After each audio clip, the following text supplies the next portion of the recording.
What is going on, Pats Nation? And welcome back into another post-game show here on Patriots Global, man. As always, I can't say as always, but for the first time in a couple of weeks, unfortunately, we don't have Rob here, of course. Very late night show. He has to get up very, very early for work. Recently a father, recently married, all that good stuff. And so, of course, we understand. We should have him back next week when the Patriots start playing at a little bit more of a normal time and not as much of these primetime games. But you guys, what a win. What a win by the New England Patriots in a thriller.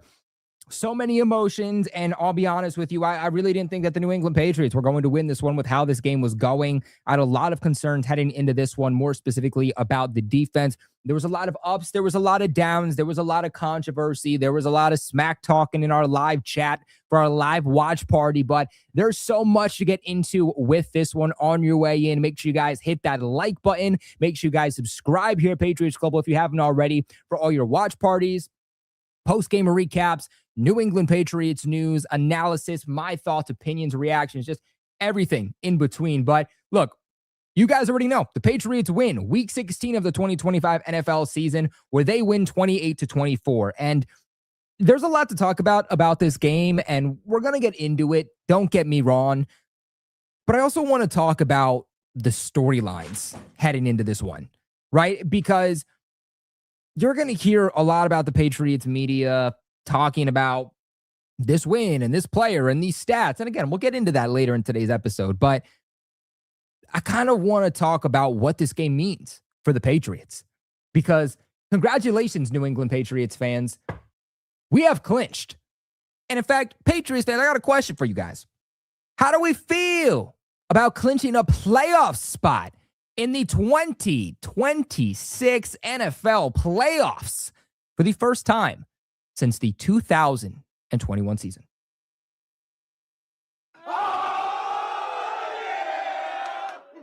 It feels good. It feels good to be back. And Patriots fans, here's the thing. You are going to have so many other fan bases come in here and try to take this away from you. Okay? I'm not even reading the comment section right now, but I'm sure that there's already debates. I'm sure there's Bills fans, maybe Rams fans. I'm sure there's Jets fans and Dolphins fans coming in here telling you that this win means absolutely nothing.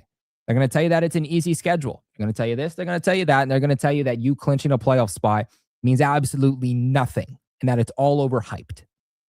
It's not true, okay? We've said this a lot on this channel, but I want to reiterate it for somebody who forgot or somebody that's new to this channel. Subscribe if you haven't already. But that's the fact that we're ahead of schedule, okay?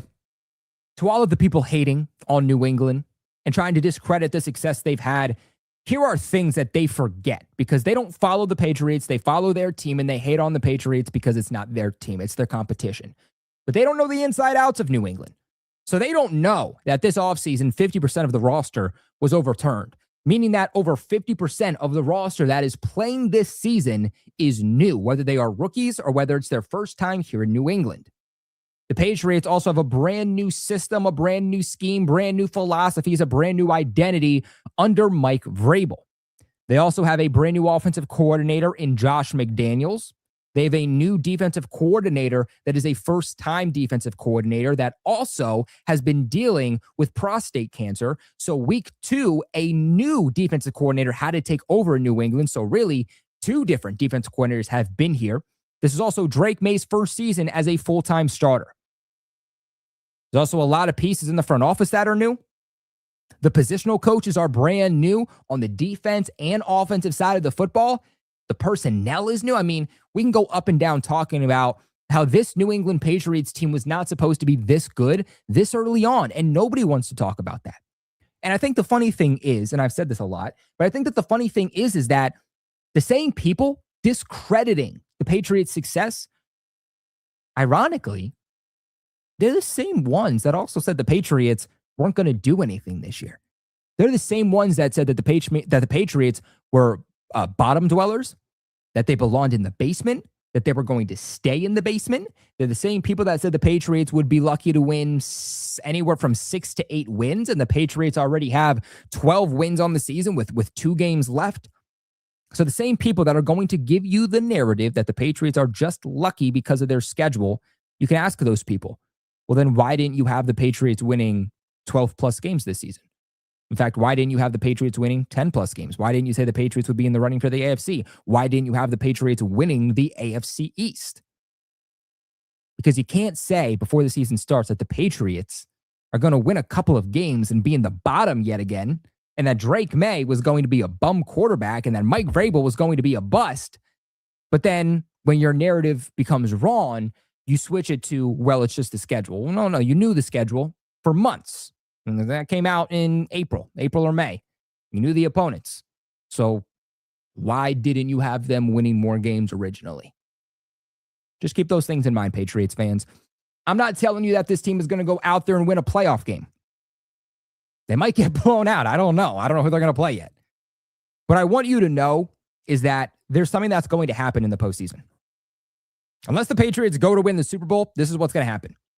You are going to have every other fan base come in here. The biggest Patriots haters, they're going to come in here and they're going to tell you whether the Patriots get bounced in the first round of the playoffs, the second round of the playoffs, the third round of the playoffs, or they get bounced out in the Super Bowl. You're going to have people come in here and they're going to tell you that you are frauds. They're going to tell you that you didn't belong there. And they're going to tell you that they saw it coming the entire time. Keep in mind you're playing with house money, okay? Keep in mind that you weren't supposed to be this good this early on. Keep in mind you weren't supposed to win the AFC East this early. Keep in mind that the expectation was not to win a playoff game or even go to the playoffs.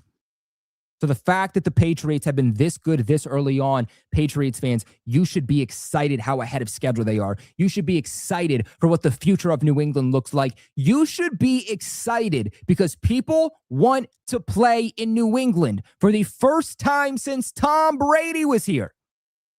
Do you know how big that is? Do you know how big it is to have a head coach, a quarterback, and an organization that people will take pay cuts to play at? A place that when you have veterans getting released because they want to compete for a Lombardi before their career ends, that you are a destination that they could go to.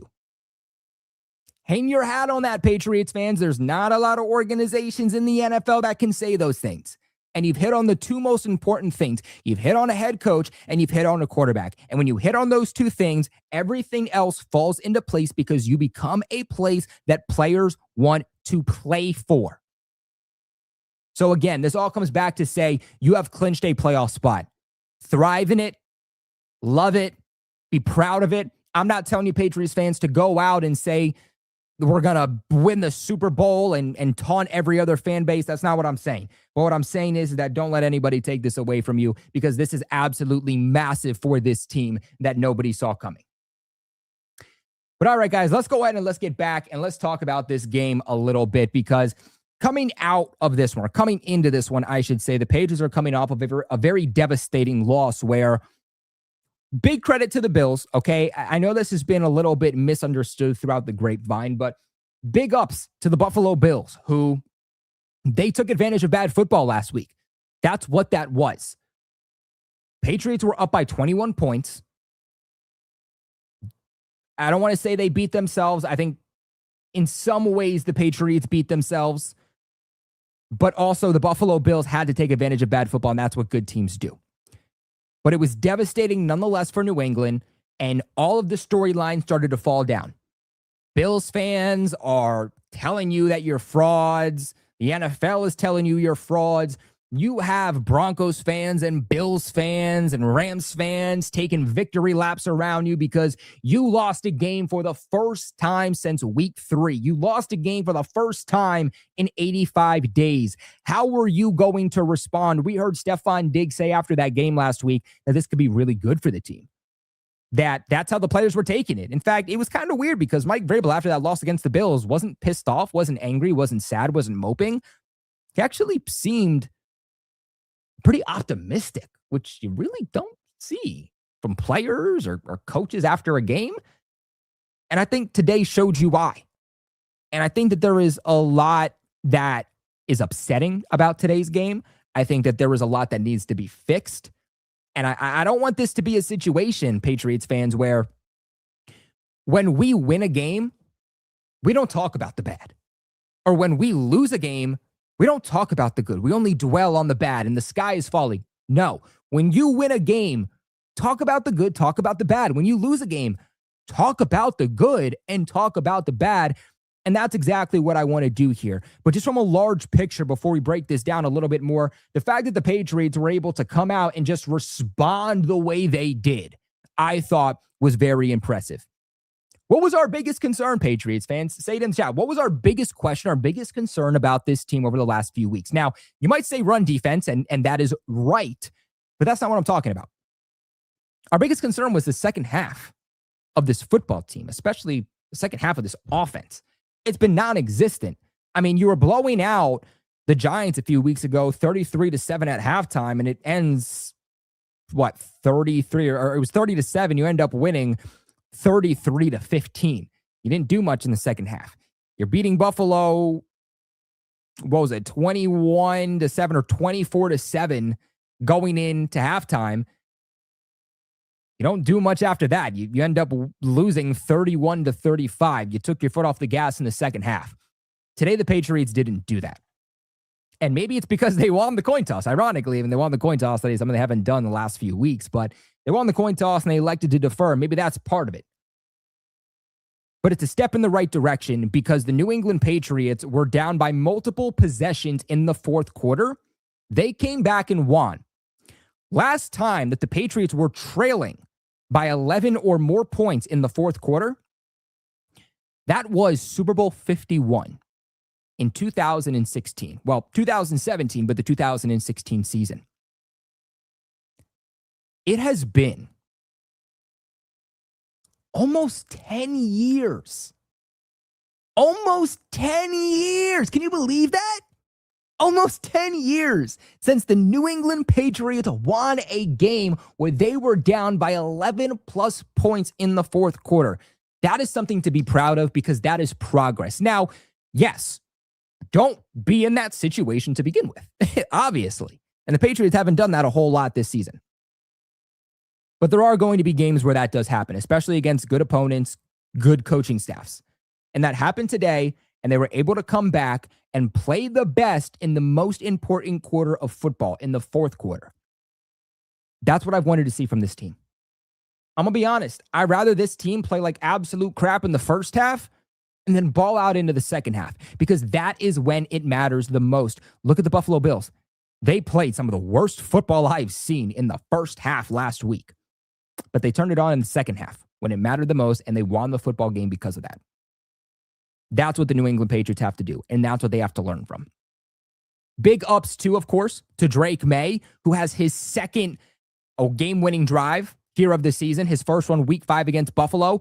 He had an opportunity to do it last week. Unfortunately, he came up short. You can't win them all. You can't always have a game-winning drive, but there's starting to be this conversation on, can Drake May win when it's cold? Can Drake May be a clutch quarterback? And he showed that he can win when it's cold. He can show that he can have a game-winning drive and that he can be a clutch quarterback when you need so.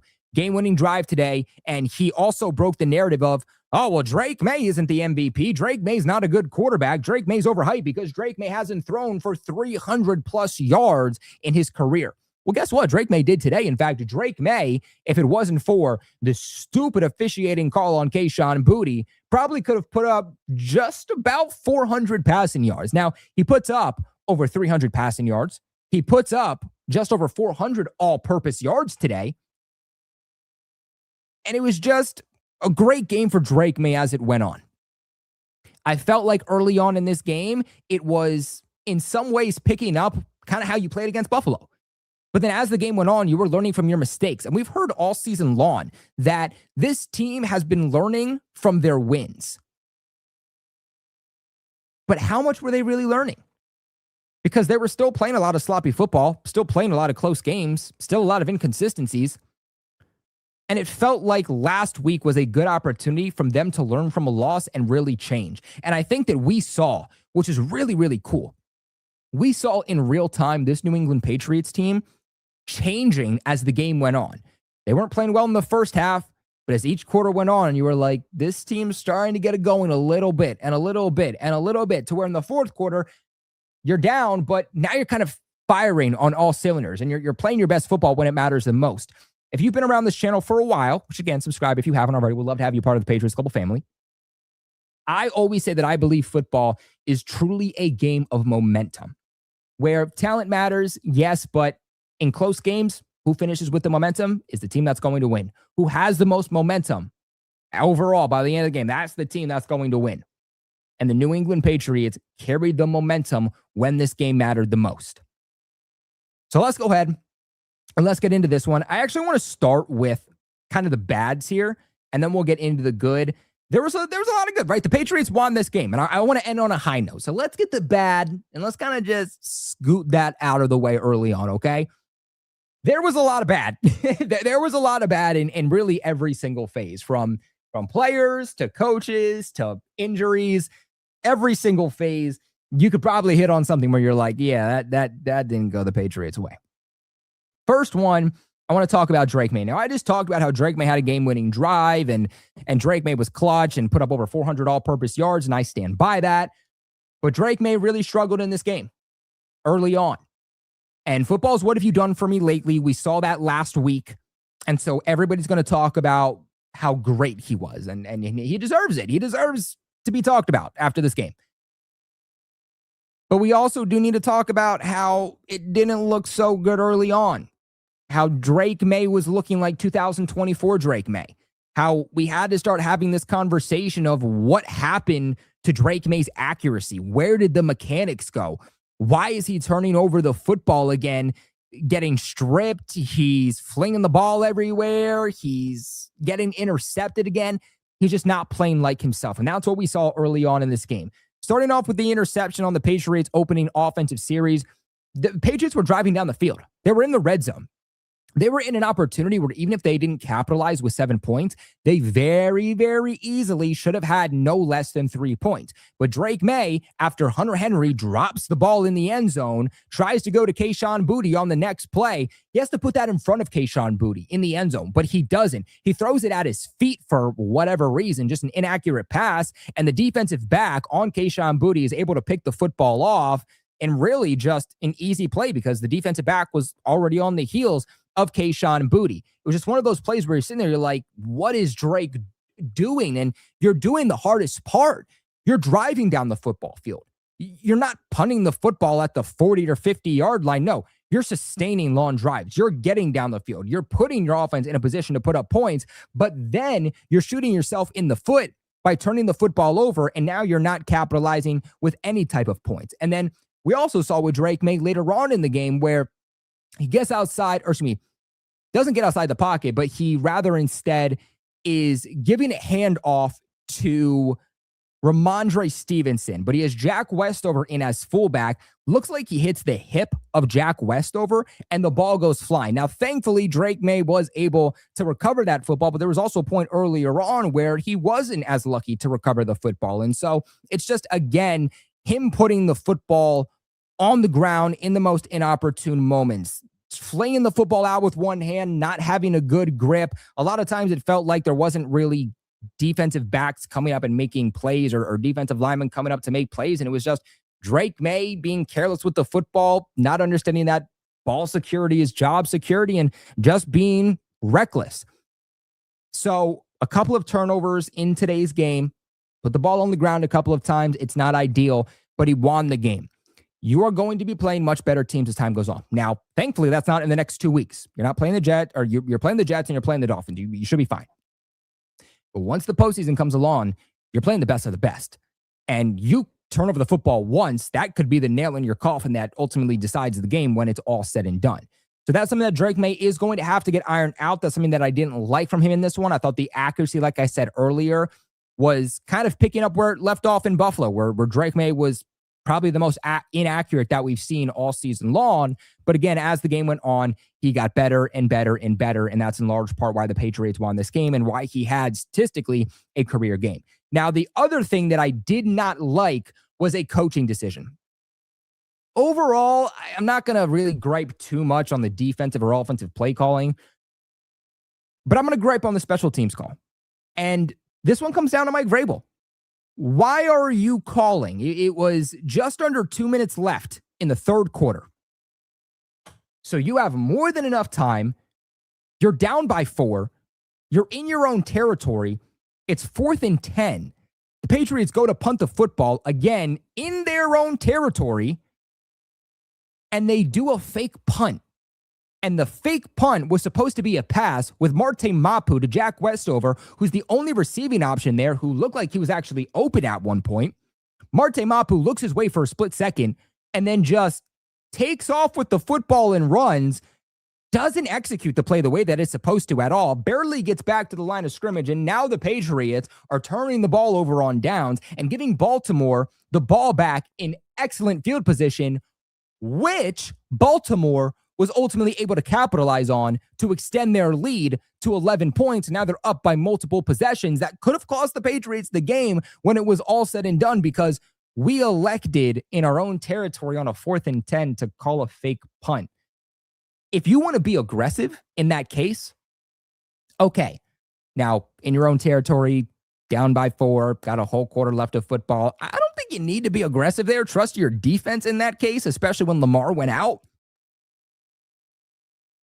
But don't you think that it would have been a better option on a 4th and 10? Don't you think your chances are much higher at converting? If you run with Drake May, your MVP quarterback, Stephon Diggs, who went over for 100 yards, Kayshon Boutte, Hunter Henry, Matt Collins, don't you think with Drake May being the best deep ball thrower in the NFL that he can at least get 10 yards there? Why did you have a special teams play where you're relying on your linebacker to throw to your 3rd string tight end / fullback in order to convert? I didn't understand the play call. I didn't understand the personnel. I didn't understand why they called it where they did. Everything about that play might have been the most confusing play call as a Patriots fan that I've seen from this organization in a very, very long time. And it does come down to Mike Vrabel on electing that decision, but it also comes down to Jeremy Springer and making sure that his players understand the play and execute it. Now, the coaching staff can't go out there and force the players to execute it when they're on the game field come game day, but it felt like, looking at that play, Marte Mapu had no idea what was going on. And he's the one with the football in his hands. He has to be the one that is most prepared in that situation.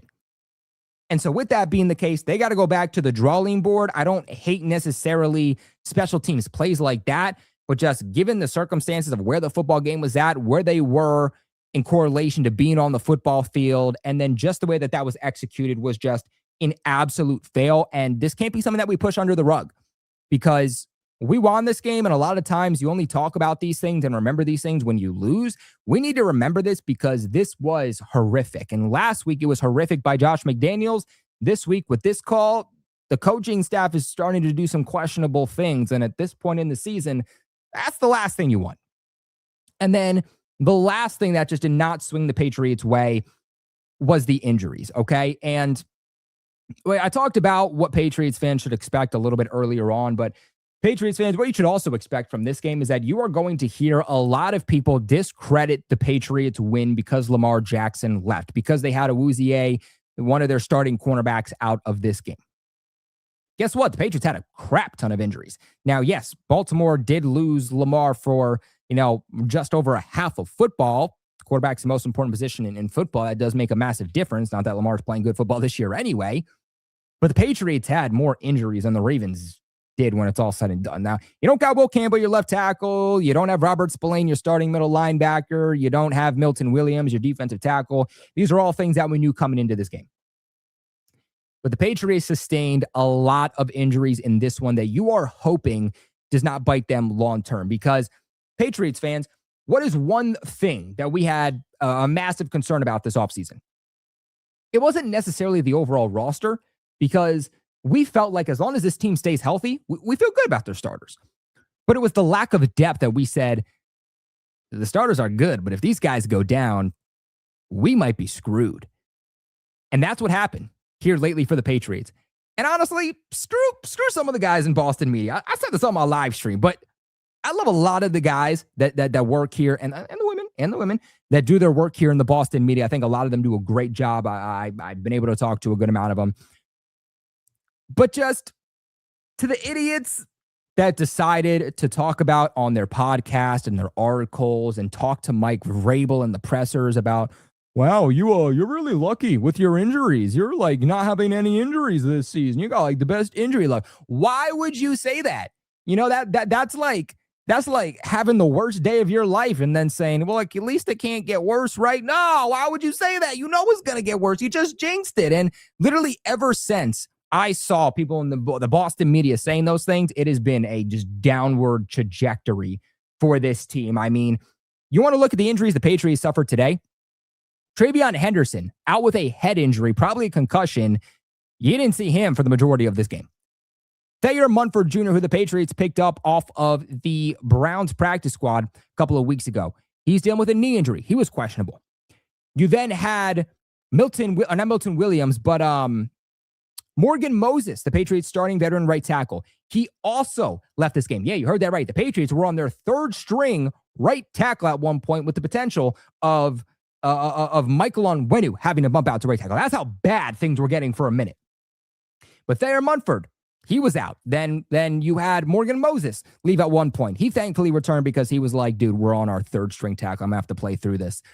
Then you had Joshua Farmer, Patriots rookie defensive tackle, out of this game. Hamstring injury, didn't return. Charles Woods, ankle injury. He was questionable return. He never did. This hurt the Patriots on their final defensive drive. Well, thankfully, I guess it didn't, but it could have. When on their final defensive drive, Carlton Davis got injured. Kyrie's Tonga dealing with a foot injury. He was questionable to return in this one and then ultimately didn't. So in this one, the Patriots were out Milton Williams. They were out Joshua Farmer.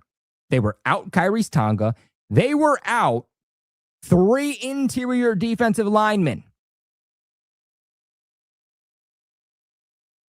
And Baltimore still couldn't win this one. Okay? Like, let's not discredit the amount of injuries and how big those injury losses were for the Patriots. So, yes, Baltimore did have a lot of injuries. Losing Lamar was obviously big for them, but the amount of losses the Patriots had too, and were still able to win this game, quite frankly, I don't want to hear it. So, hopefully those guys are good. You have 2 matchups that are in division, which you have to win the AFC East, unless Buffalo falls to Philly, but more than likely you're going to have to win those 2 games. Hopefully those guys are just good by the postseason. I don't necessarily need everybody good to go for those 2 final games, but I need those guys to be good for the postseason. You clinch a playoff spot. So no matter what happens with the East, what happens the rest of the season, you know the Patriots are making the postseason. Make sure you are the most healthy possible for that game. In fact, maybe if the Patriots don't care as much about winning the AFC East, maybe now that they clinch the playoffs, maybe it's a situation where week 18 against Miami, maybe they look to rest some of their starters. But that's he says, she says. But let's go ahead and let's transition on into some of these positions. Now, of course, I do want to start off with Drake May, who just had an absolute day, man. Again, we talked about the bad. Now's the time to transition on over to the good. And there was a lot of good today from Drake May, more specifically when it mattered the most. 31 of 44, over a 70% completion percentage, 380 passing yards, 12.3 yards per throw. He had, of course, the game-winning drive, 2 passing touchdowns, the interception. He was sacked 3 times. I guess if you want to find another negative on May, I would say really a majority of those sacks were on him. Again, still kind of running into defenders has been a bit of a problem for him. He has to be a little bit more situationally aware. Thought the offensive line actually performed really, really well today for the most part, but an overall rating of 102.5. May, after a bad performance where he had a 60 to 70 overall rating against Buffalo last week and under 200 passing yards for the first time this season, he comes back and he puts up a statistical career game and over 100 plus passer rating. He, of course, also had 10 attempts on the ground for 25 total yards, averaging 2.5 yards per carry, putting that at 405 all-purpose yards on the day. Have a day, Drake May. And look, I get it. The Baltimore Ravens defense, it hasn't particularly been very good this year, but what they do have is they do have a lot of guys that can do a lot of different things. They have some really, really good veterans. And what they have the most is they have a good coaching staff. And they really find unique ways to try to scheme things up and disguise things. And it's not just simple and straightforward. And Drake May was able to take advantage of that at the end of the day. So big ups for Drake. From a receiving standpoint, before we get into the rushing attack, Stephon Diggs with his second best game as a New England Patriot, fourth game of 100+ receiving yards. Stephon Diggs, right? We talked about it last week. He says, look, we can use this loss as momentum. It can be a good thing for us. We'll see if it's going to be a good thing for the rest of the team, but at least for Stephon Diggs, it was a very, very good thing, and he locked in. What I'll say, too, I kind of want to just go back to Drake May for a second real quick. Last week, he hones in on Matt Collins for like the entire game. What happens? Puts up under 200 passing yards. Patriots lose. Drake May struggles. What did Drake May do in this game? He hit his playmakers. He distributed the football. When Drake May does those two things in the passing game, he's consistent, he's accurate, the Patriots win, and Drake May looks so damn good. He got the ball to Stephon Diggs, Matt Collins, Kyle Williams, Hunter Henry, Austin Hooper, Ramondre Stevenson, Kayshon Boutte, Travion Henderson, and Demario Douglas. He got the football to just about every single damn weapon on the offense today. He distributed the football, said, I'm going to take what you give me. I'm not going to allow your defense to hone in on one specific guy that you can just take away our entire offense from. That's how good Drake May was in this football game. He got back to playing Drake May style of football that he did going all the way back to UNC, where he would distribute the ball to every single player to allow those guys to cook. It was really, really good, though, to see Stephon Diggs get back and kind of build some momentum. Patriots are going to need performances like this from Diggs heading into the postseason. And from him finally getting back and having a big game of 100+ yards and being fired up and building that momentum, I think that could be huge for the Patriots in the postseason. You just need to make sure that Diggs doesn't get quiet now over the next 2 weeks. But again, 10 targets, 9 receptions, 138 yards, 15.3 yards per catch from Stephon Diggs today. Matt Collins also very, very good on the day. 9 targets. He was the second most targeted Patriot. Those former Buffalo Bills are really Drake May's favorite targets here. 7 receptions, 69 yards, 9.9 yards per catch from Matt Collins. Kyle Williams, not a guy who's going to be targeted 5-10 times a game, but he's going to get 1 to 3 targets per game. And it feels like more and more Kyle Williams is taking advantage of those opportunities. He was quiet early on, but as the season goes along, the rookie 3rd round pick is really opening up exactly how we wanted and were expecting him to. 3 targets in this game, 2 receptions, 46 yards, 23 yards per catch, and the touchdown that allowed the Patriots to get the lead in this game. I mean, a beautiful touchdown on a go ball, kind of sandwiched between 2 defenders. He's working up against the out-of-bounds markers, but gets the touchdown. I thought he did really, really well. Great pass from Drake May, great connection, and just great ball tracking there from Kyle Williams, of course, with the speed also as that deep threat. Hunter Henry, outside of the dropped ball in the end zone today, I thought he bounced back pretty well from it. 7 targets, 6 receptions, 35 yards, and a touchdown. It was the first touchdown of the game for New England. Austin Hooper, finally good to see the Patriots utilizing him, kind of operating in that 12 personnel for the first time in a while. 4 targets, 2 receptions, 34 yards. And then you had Stevenson, Boutte, Henderson, and Douglas doing a little bit too. Stevenson, 27, Boutte, 16 yards, Henderson, 9, and Demario Douglas, 6 yards. Also forgot to mention, Demario Douglas left this game also with an injury, and he did not return. So overall, just really, really good to see the entire offense clicking and distributing the ball by Drake May and just firing on all cylinders when it mattered the most. One thing that I didn't love, and look, Drake May had a career game and a 70+% completion percentage and 28 points. So like, you're not going to have too much of a problem with it. But if you start to see this every single week, you're going to have problems with it because this isn't consistently something that you can expect from Drake May or the offense. But Drake passed the ball 44 times.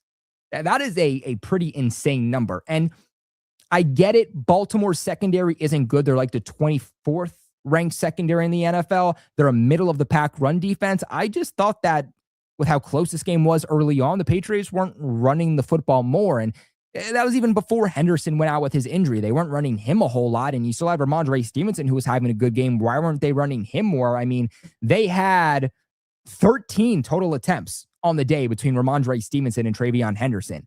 Now, Travion Henderson, before he went out with his injury, wasn't doing a whole lot. I thought he had some good moments, but he's also getting stopped behind the line at times. He finished the day with 5 carries for 3 yards, averaging 0.6 yards per carry. Ramondre Stevenson, though, he had a really good day. I mean, he didn't light up the stat sheet, but he had a really, really good day for the limited opportunities that he was given. He only had 8 attempts. And he had 8 attempts. He had 51 total yards. He was averaging 6.4 yards per carry. He had the touchdown late in this game, too. And he also had the 21-yard run that was pivotal for the Patriots late in this game. And so since Ramondre got back from that injury, he's been looking like the old Ramondre. Now, knock on wood. You better knock on wood right now. I swear. I swear.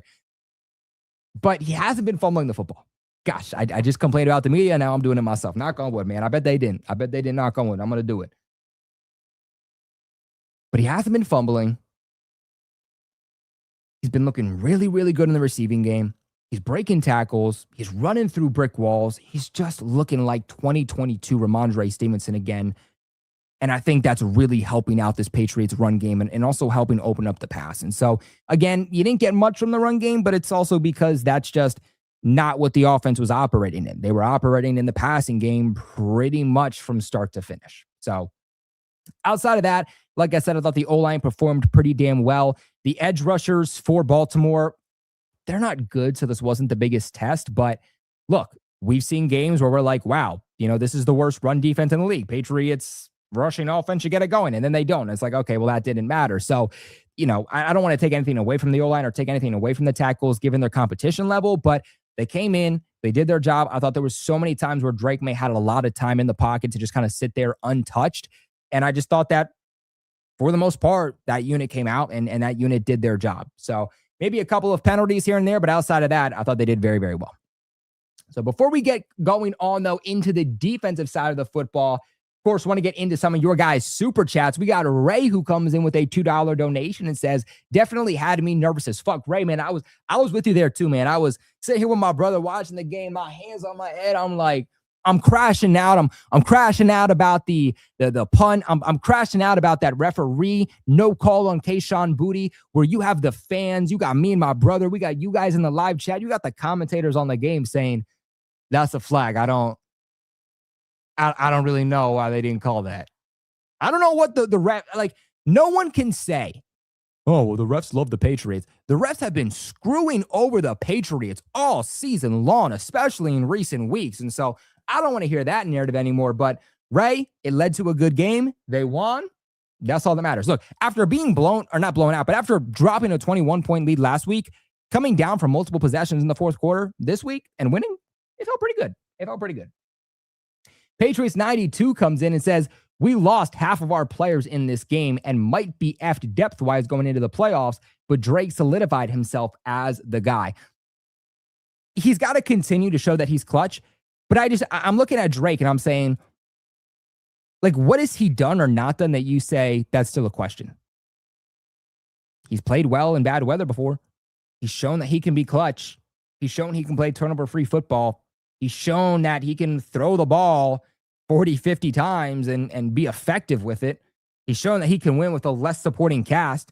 He's shown he can excel the team past its limitations. And so he's only 23 years old. I think what we want to see from Drake is more consistency in all of those areas. But in every single area, in every single aspect, he's at least shown at least 2 times in each of those categories that he can be that guy.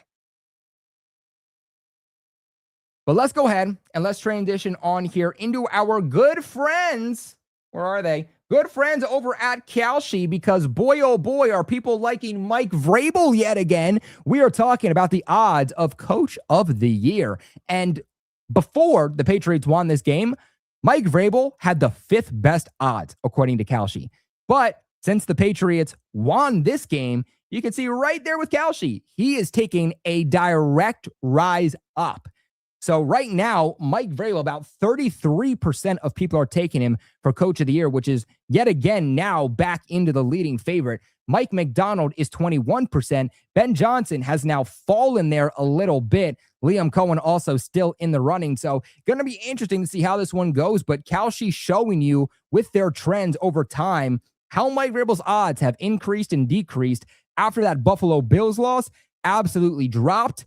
Patriots at one point losing to the Ravens drops even more. Patriots win. Everyone's like, dude, I believe in Mike Vrabel again. And so, guys, check out Kalshi. Remember that supporting the sponsors, that supports the channel, supports us massively here at Patriots Global and the success of this channel. And of course, delivering you guys all the free content that we do. If you guys want to support us, again, best way to do so is supporting the sponsors. Make sure you guys check out the link, download Kalshi's app, go ahead and check out their website. If you're going to have a little bit of extra fun this football season, you might as well do it with Kalshi.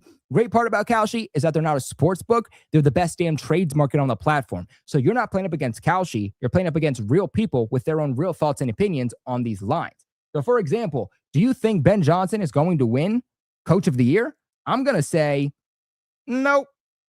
I'm going to say nope. And we can turn, let's say, $50. We could turn $50 into $63. We could turn $100 into $125. Man, you got a free meal with an easy Mike Vrabel head coach of the year. And if you're wrong on your take, Kalshi won't make a single cent off you. Of course, always play responsibly, but check out Kalshi today. Let's go ahead and let's revert back on over to this defense. And of course, make sure you guys leave a big like on the stream. If you guys are liking what you're hearing and want to support the channel, liking the video goes such a long way in helping to support this one. But I thought that the defense today played exactly the way that I was expecting to outside of the turnover game. I think that is the one area that I was very, very pleasantly surprised with the Patriots getting a couple of key turnovers and a couple of big plays in pivotal moments, more specifically in the fumble game. Now, the Baltimore Ravens offense is one of the top offenses in the league in fumbles, so it's not necessarily surprising that they put the ball on the ground, but the Patriots are one of the worst teams in football from a defensive standpoint at forcing fumbles in the NFL, and they were able to step up today and force two of them in big-time moments. One of which was on Derrick Henry early on in the game. That's after Drake made through the interception, you were able to come up and force the fumble on Derrick Henry. And then later on in this game, where the Ravens had an opportunity to have a game-winning drive of their own, you had Caleb Chason come up and call game with the forced fumble, a textbook punch-out forced fumble on Zay Flowers. So outside of that, I thought this was going to be a game where I was really, really concerned about the run defense with no Milton Williams, with no Robert Spillane, but I really wasn't all that worried about the passing attack. And that showcased itself today. Lamar Jackson, before going down, really didn't do much of anything. You know, he was 7 of 10, so he had a 70% completion percentage, but 101 passing yards, 14.4 yards per throw. He was sacked 0 times, but an overall rating of 102.5. When Snoop Huntley came into the game for the second half and a little bit there of the second quarter, he had a 90% completion percentage. He went 9 for 10 for 65 yards, 7.2 yards per attempt. He was sacked 1 time and an overall rating of 93.8. So overall on the day, the Patriots allowed under 200 passing yards. Well, the Baltimore Ravens, they like to run the football to open up the pass. They're a run-centric first offense. So stopping Derrick Henry, that was going to be the Patriots' biggest priority. They didn't do that. They were lucky to not do that and still get away. But I think when you're looking at, well, okay, how did you allow them to get 24 points? It was because of what they were able to do on the ground game with Derrick Henry, especially when they were able to reach the red zone. Derrick Henry went 18 attempts, 128 yards, and he was averaging 7.1 yards per carry, 2 touchdowns, and a long run of 23 yards. Outside of the fumble, he was like prime Derrick Henry. He was the offense today for the Baltimore Ravens. Outside of Henry, there were some guys that had a couple of good runs. You know, Zay Flowers had a good run. I thought Mitchell had a good 5-yard run. But outside of that, the Patriots did pretty well at limiting everybody else. Zay Flowers, 1 attempt, 18 yards. Mitchell had 9 carries for 13 yards, averaging 1.4 yard per carry. Lamar Jackson carried the ball 2 times for 7 yards. Andrews carried the ball 1 time for 3. Huntley carried the ball 2 times for 2 yards. And so, again, outside of Derrick Henry, they did very, very good. But Derrick Henry, again, 128 yards, that's just not a recipe to succeed, especially when you're letting a guy as old and big as he is to go for a 23-yard touchdown. You got to be better. And you're just hoping that if you're a Patriots fan, when you get Milton Williams back and Robert Spillane, that improves, because this is now back-to-back weeks. The Patriots have allowed a running back to go for 100-plus yards. Now, some of the best running backs in the league, and Derrick Henry and James Cook, but this is now 3 games this season where the Patriots, since Milton Williams has gone out, to allow a running back to go for 100-plus yards on them. That is just not a recipe for this defense to succeed. Great job on them, though, to play bend but don't break, especially against a good offense. Look, I know Lamar left the game and he hasn't been playing great football, but you still got Zay Flowers. You still got Derrick Henry. You still got Lamar Jackson. You still have a great coaching staff, and you were still able to win this game and only hold them to 24 points. And, Lamar Jackson, he's a great quarterback. Obviously, he's one of the best quarterbacks in football. And when I say this, it's not to take anything away from Lamar, and it's not to pump up Snoop Huntley to try and pump up this win by the Patriots. But I don't think that there is this massive fall off from Lamar Jackson to Huntley the way that some people think. Like, I feel like some people are acting like the fall off is like Tom Brady to Jarrett Stidham. And that's just not the case. Like, yes, obviously Huntley's a backup quarterback in the league and Lamar Jackson's going to be a Hall of Famer, obviously. But Huntley fits this system so well for Baltimore. He fits it like a glove. He has so much experience in this system. He has experience playing up against the New England Patriots, because Snoop Huntley is the exact same style of architect quarterback that Lamar Jackson is. And so even with Lamar Jackson leaving, yes, you're obviously taking a massive decrease from the talent level at quarterback, but you're having a guy that you can run the exact same offense with, that knows the playbook inside and out, because he's been here for so long. And so a lot of people will say, oh, we didn't play Lamar Jackson, and that's why it wasn't as impressive. But Snoop Huntley's a veteran quarterback, and he knows this system, and he fits it very, very well. And the Patriots were still able to win this game when it was all said and done. I don't believe in this narrative of like, oh, well, if Lamar Jackson plays, then the Baltimore Ravens definitely would have won this game by multiple possessions. I can't buy into that narrative personally. But Patriots' opportunity to be very opportunistic in this game is I think what won them this game. And I think when the Patriots do play opportunistic football, that's when this defense really steps up and the Patriots gain momentum.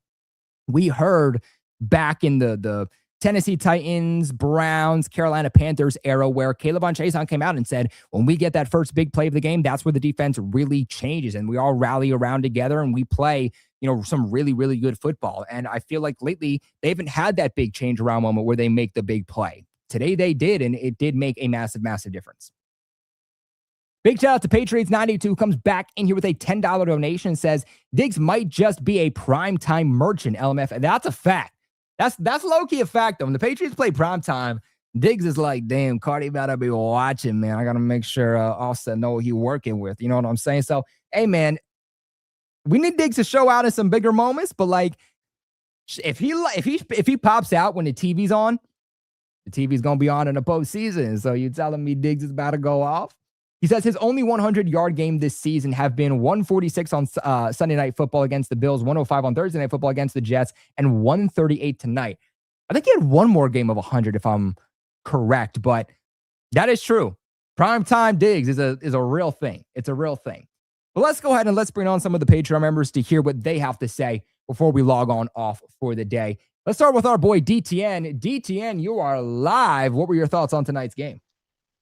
Well, before I get to my live thoughts, I want everybody in the chat to post the clap emojis and the graduation cap emoji and say congratulations to my boy Colby Cochran for getting his bachelor's degree in sports broadcasting. Is that correct? Yes, sir. Shout out my boy DTN, man. Hype me up. Well, congratulations, Colby. I knew that after that stressful week last week with graduation, I'm going to get there in like 3 semesters, I hope, but congratulations, man. Second of all, man, that game was like a roller coaster when you think about it.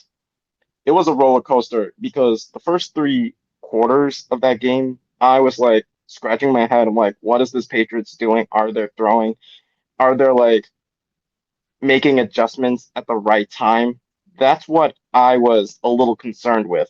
But at the end of the day, through all of this adversity with multiple injuries, because there will be narratives that saying, oh, we just beat a team without Lamar Jackson. Not to mention, we were playing again without Teddy Buchanan, and Justin Matabike. So those are the two guys that you might also want to consider because we dodged a bullet that we didn't have to play Matabike or Buchanan, and we only had to keep an eye on Cal Van Noy, Nate Wiggins, and Kyle Hamilton, who has been dealing with a bit of a lingering injury. So it was not easy to go up against the Baltimore Ravens since MNT Bank Stadium is a hostile environment. My only concern is the injuries. And yes, depth is going to be the main word as we head into the last 2 weeks because you thought that that game was going to be worse. Get ready for the Jets game. Granted that it's more easier, the turf at MetLife Stadium, as we all know, plagues Achilles, Yeah, plagues ACLs.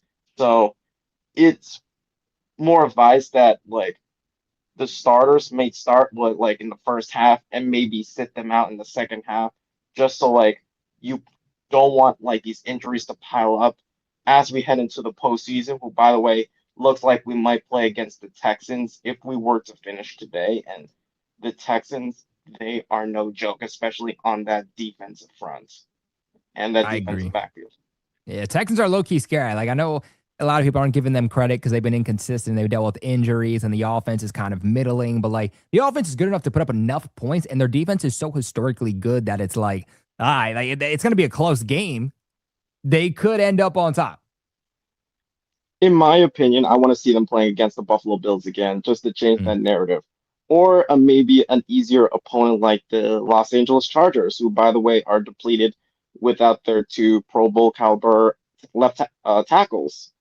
That would be a nice opponent for the Patriots to compete against. But all in all, speaking of playoffs, because of that Jacksonville win over Denver, things are getting a lot more interesting when you think about it, Colby. I know somebody in the chat mentioned about like, what are your thoughts so far of that there's a huge potential that we could be the number one seed if Denver loses to Kansas City, which is likely not going to happen on Christmas, and then the big game for them against LA Week 18, well, it will dictate like if they will to win the AFC West because seeding will be important because you got to keep an eye on both Denver and Jacksonville. Yeah, I definitely think that the Broncos are going to win the AFC. Like the AFC West, I don't think there's any doubt in anybody's mind that that's secured for them at this point. I think, unfortunately, you look at it, and if the Patriots didn't shoot themselves in the foot last week, they would be number one in the AFC right now because the biggest problem for the Patriots for weeks has been, well, the Denver Broncos and the Patriots are the same record. But the Broncos have the better strength of schedule based off of the opponents they've gone up against, and they beat a team the Patriots lost to, like the Raiders. And so, with that being said, they have the tiebreakers over New England. So, what New England needs is they need Denver to finish with a worse record than them, which, if the Patriots held on to that 21-point lead last week, Denver lost today, they would have been number one in the AFC. So what the Patriots need is they need the Denver Broncos to lose one at least of the next two games, which is going to be difficult, but they are in division, so anything could happen. They need to either lose against the Chiefs next week, which the Chiefs are now on their third string quarterback with Mahomes and Gardner Minshew tearing their ACLs, or they need to lose to the Chargers the final week of the season. So it's possible, but you don't feel great about it. The way that I see it is, if the Bills lose to the Philadelphia Eagles this week, week 17, I could see the Patriots resting their starters that final week against Miami because after the Patriots won today, if the Bills do ultimately lose to the Eagles, they pretty much are going to wrap this thing up and ultimately end up winning the AFC East. And so that could be a potential bye week for the Patriots if they don't get the number one seed in the AFC and have that first round playoff bye. My only problem with the playoff bye is that yes, you are resting your starters, hoping that they can stay healthy, but sometimes they can be rusty, like what we saw after that Jets game heading into the Bengals game, and then after the Giants game heading to the Bills.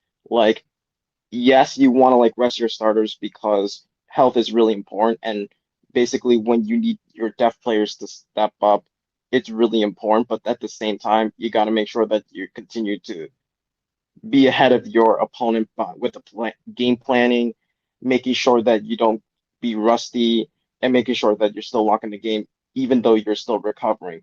But there are two more things I want to get to before I log off. So my winners and losers, or as I like to call them, musket men and misfires. Um, so far, when it comes to my musket men, I want to say Stephon Diggs is the biggest musket man Mhm. because granted that he had 100 yards, but my only worry was in the first quarter where Mike Vrabel pulled Stephon Diggs out after that dangerous hospital pass. I don't know if it was a hospital pass, but Mike Vrabel pulled him out in the first quarter. Basically, Stephon Diggs was a little frustrated, forced him to go inside the blue medical tent, and the fact that he kind of flunked out of the blue medical tent motivated his team to step up, and basically he had one heck of a night. We would have had a cherry on the top if Stephon Diggs got a touchdown, but nevertheless, that was a great game for Stephon Diggs. And yes, I think that he is playing really well in the brightest of lights, especially in prime time. And the fact that we're 4-0 in prime time, which is not what I expected. My second Agreed. winner is definitely Keovon Chason. Dude, this guy, he was like a ghost for like the past few weeks with the missed tackles, not being able to get onto the quarterback, but that game showed that he does have the potential to have like a contract extension with the New England Patriots. Not like a crazy contract extension, but something more of like a veteran contract extension of a 2 years and I don't know how much. But the fact that he made a great play in the very end to help win the game, that just shows that in critical moments you need guys to step up and Kayvon Chase up step up when it mattered the most when he punched the ball off of Zay Flowers, who, by the way, he was the guy that I wanted in the draft back in 2023. Granted, we got Christian Gonzalez. Um, Unfortunately, my loser was Christian Gonzalez in the sense that there were moments where he got torched by Zay Flowers. There was a play that he made against Rashad Bateman for the pass deflection, but there were That was moments great. where Gonzo got torched in the moment. So I couldn't tell that he needs to get it together because next year he's eligible for a contract extension, and you do not want to screw your moment, and you want to be a long-term uh, player for the New England Patriots. My second loser, Jack Westover. What were you doing when you allowed Drake? I thought it was like a play action for a second, and then Drake May lost the ball. Thankfully, he recovered it, but the fact that the ball touched on Jack Westover, I don't know what he was thinking, but I don't think that I hope Brock Lampy is going to be back soon because he was like my the fullback that we were looking for. But the fact that Jack Westover stepped up, even though Brock Lampy was the guy that I wanted at fullback, but I'm anticipating. 2026. Yeah, I think I'll be back. Yeah, I'm excited for a couple of guys that are currently on IR and hopefully be back, like Milton Williams. Everybody wants to see. I have a question for you, Colby. Since we're going up, since we already made the playoffs, do you think it's important that we sit Milton Williams in the last two games, or would you consider I would say, starting him where just so? is he? Was Yeah, probably what I would say. Like, where is he at this point in his rehab process? Is he 100%? And have we been playing it safe, or is he 90%? Because I think that you could probably win this game. Now, that also is dependent on what is Farmer and Tonga's injuries, because you don't want to be picking guys up off the practice squad and free agents at this point going up against those two teams, because those two teams can upset you, right? You're playing A-Chain the final week, one of the best running backs in the NFL. He's top five in rushing exactly. yards. You're playing Brees Hall and Tyrod Taylor, or not Tyrod Taylor at this point, it's Brady Cook, but more than likely at least. And so those are guys that can run the football. And if you just totally go complacent and you expect to win those games and you don't try, you ultimately could fall to one of those games, and you don't want that to happen. But as long as you get both of those guys back, I wouldn't push Milton Williams to come back then, because you want him to be 100%, and you don't want him to re-aggravate something, and you don't want it to be a situation where you force him back too soon and then he doesn't ultimately come back the same, right? And so Yeah. if he's even 98%, no, wait till he's 100% unless you absolutely are forced to play him right away. Same thing with Will Campbell and Robert Spillane as we head into week 18 because they're coming back soon too. But I do not want to like risk losing more of our players when we basically lost 5 to 6 players in that game, so it's really important to rest. Maybe gives like some of like the depth pieces or some of the rookies more chances to like see the field and get reps when it matter the most if one of our players goes down with the injury. But last thing, it's almost Christmas and it's the holiday season, so like I did last year, I'm gonna ask you this again. I know it's completely different from last year because we all know the answer. But for this year, Kobe, what do you want for Christmas that the Patriots desperately need? What do I want for Christmas that the Patriots desperately need? I would say run defense. That's what I would say. I for Christmas under my tree, I want some damn good run defense because DT and I believe that what we've seen from this Patriots defense this year is that when they stop the run and they force opposing quarterbacks to beat them through the air, they look like very different teams, right? And I think some of the teams you're going to face in the postseason, if you ask them to throw the ball 30, 40 plus times, I think you feel pretty good about your ability to win the game, right? Because when you allow them to open up the RPO game, you allow them to run the ball, you allow them to dominate time of possession, and your defense can't hone in on making them predictable and stopping one specific thing, it becomes a lot more difficult. So run defense for me. Interesting answer because my answer is completely different. I say the Ooh. trenches on both sides Mm. because edge rusher is a huge need. This is why I've been watching some college football yesterday and the day before to see which prospects that we need to boost up that defensive line and especially the offensive line because after what I saw today with Morgan Moses for out for a brief moment, Mumford out for a brief moment, I was a little scared about depth at the offensive line. So in my opinion, depth at both at defensive line and offensive line. And give me a right tackle. Give me a starting right tackle to pair up with Will Campbell.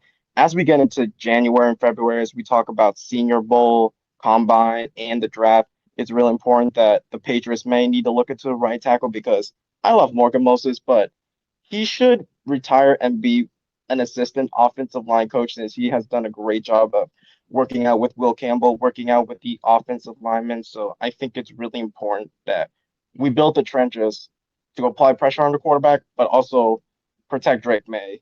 And I know that this season has been great so far, especially with the easy schedule and all that talks, but next year it's not going to be as easy as you think about it. But as long as you like build the team, make sure that you have the right coaching staff around you, make sure that you have the right personnel around you, especially as we go up against the AFC West and the NFC North and one opponent from the AFC West, NFC North, and one opponent from the NFC West. It's really important that we got to make sure that we're on our A game. It doesn't matter if the schedule is easy or hard. You just play what's in front of you, and we just dominate it. And by the way, guys, if you want to hear more of my takes, you can follow me on Patriots Clubhouse.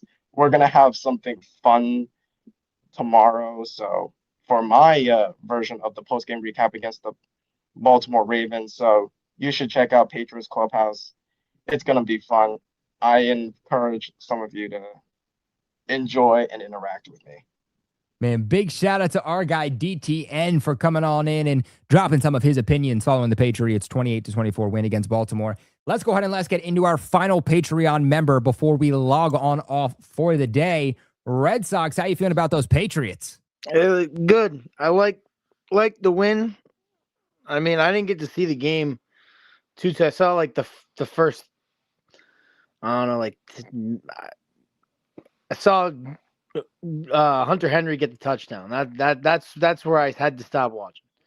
Unfortunately, I was at work. Yeah, just the damn work, man. But they.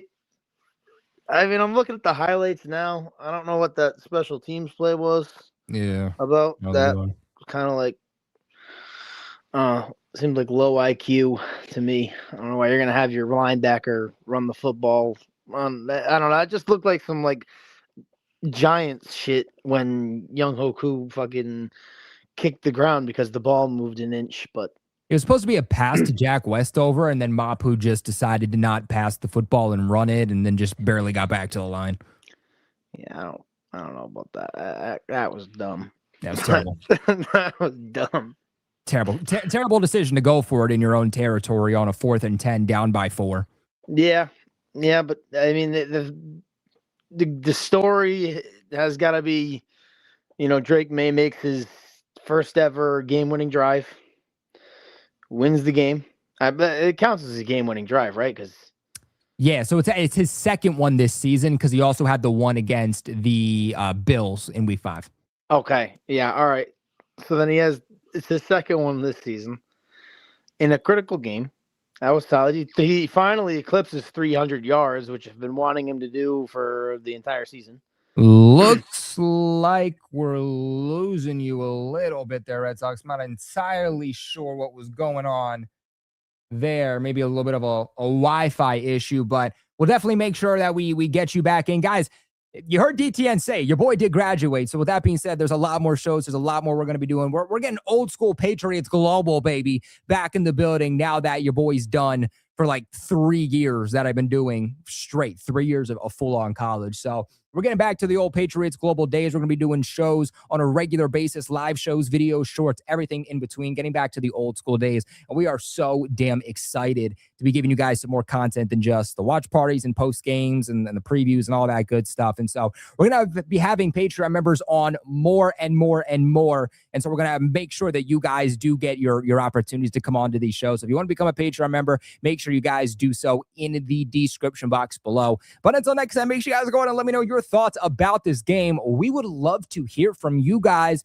about what you think. Where did the Patriots go? What were your thoughts? What were your reactions? Make sure you check out my live watch party to check out my reactions to all of the plays and the entire sequence of emotions that was going on from that Patriots game. But until next time, I appreciate you guys for watching. We will see you later this week to break down this game, what happened, where do the Patriots go moving forward as they prepare to go on the road to MetLife to play the in-division rival New York Jets for Week 17. But until next time, we appreciate you guys for watching. And of course, go Pats.